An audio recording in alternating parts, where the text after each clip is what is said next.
Terrassement des fouilles en rigole.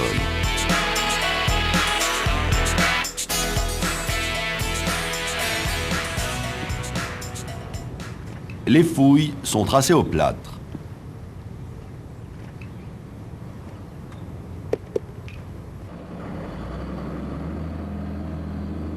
Le godet est choisi en fonction de la largeur de la fouille.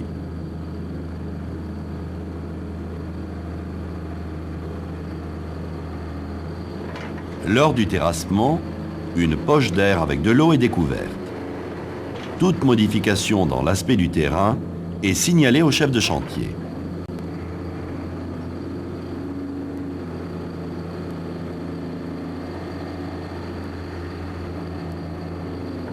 La profondeur est contrôlée.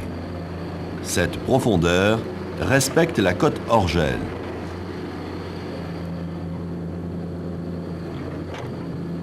Voici une fondation enterrée.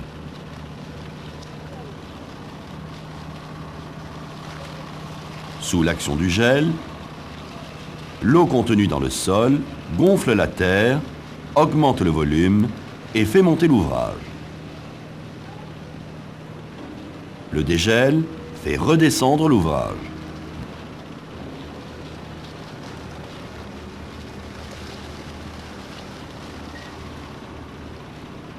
Dans ce cas, une des semelles est dans la zone gelable. La partie avant monte et des désordres apparaissent.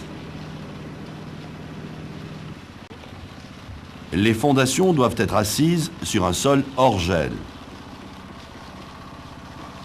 Cette cote de profondeur varie en fonction des zones géographiques. Ici, la cote hors gel est de moins 80 cm.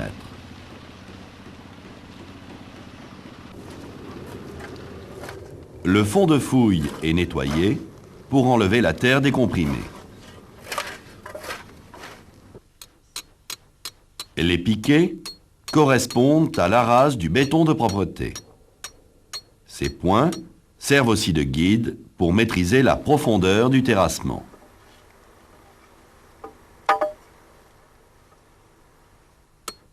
Le fond de la forme doit être plan et propre. Les bords de fouille sont fragiles. En cas de coulage des fondations en pleine fouille, les parois doivent être alignées et dressées. Dans le cas d'un terrain en pente, les semelles sont coulées en redans.